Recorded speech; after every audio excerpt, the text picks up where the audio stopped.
సరిగ్గా 5 సంవత్సరాల క్రితం ప్రజారాజ్యం పార్టీ అన్నయ్య చిరంజీవి గారు స్థాపించిన పార్టీలో అరే అన్నయ్యకి నేను ఎదురొస్తానా, అన్నయ్య మీద నా కోపం ఉంటుందా? ఉండదు.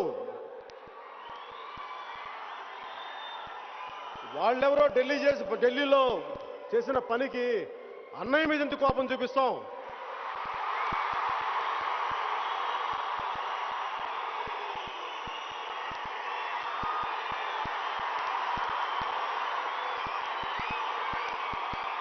కాకపోతే మన కర్మ అన్యాయానికి, అక్రమాలకి నేను ఎదురెళ్దామంటే నా దురదృష్టం ఈరోజు నేను అన్నయ్యకి ఎదురుగా నిలబడాల్సి వస్తుంది తప్ప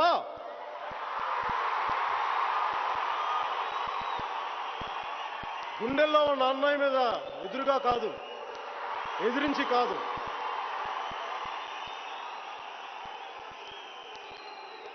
తండ్రి తర్వాత తండ్రి లాంటి అన్నయ్యకి నేను ఎందుకు ఎదురెళ్తాను? కానీ అలాంటి పరిస్థితిని కల్పించింది ఎవరు? అక్కడ ఢిల్లీలోకి వచ్చిన కాంగ్రెస్ హైకమాండ్.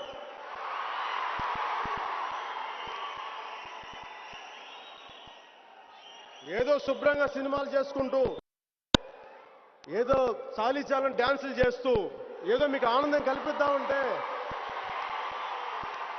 నన్ను చేయనివ్వట్లేదే.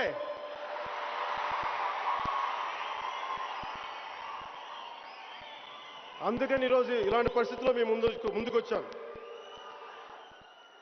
సరిగ్గా 5 సంవత్సరాల క్రితం గుంటూరులో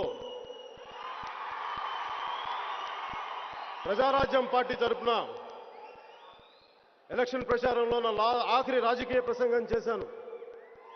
ఆ తర్వాత ఇంకెప్పుడు రాజకీయాల గురించి కానీ, మన తెలుగు జాతి పరిస్థితుల మీద కానీ,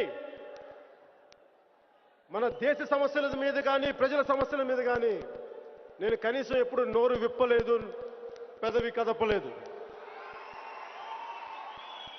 అది నేను ఆ భగవంతుడికి వదిలేశాను.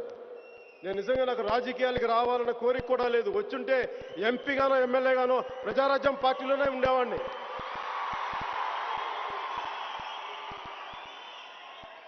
నాకు సమాజం బాగుండాలని కోరుకునేవాడిని. వెళ్ళి లాల్ బత్తి కారులో తిరగాలన్న కోరిక లేదు, ఎంపీగా గెలవాలని లేదు, ఎమ్మెల్యేగా పోటీ చేయాలని లేదు, మంత్రులు అవ్వాలని లేదు, ముఖ్యమంత్రులు అవ్వాలని లేదు. నాకు ఇవన్నీ చాలా తుచ్చమైనవి. తుచ్చం.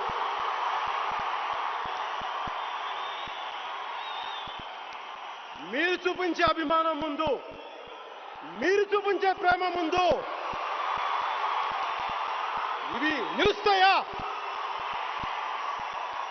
నిలవలేవు.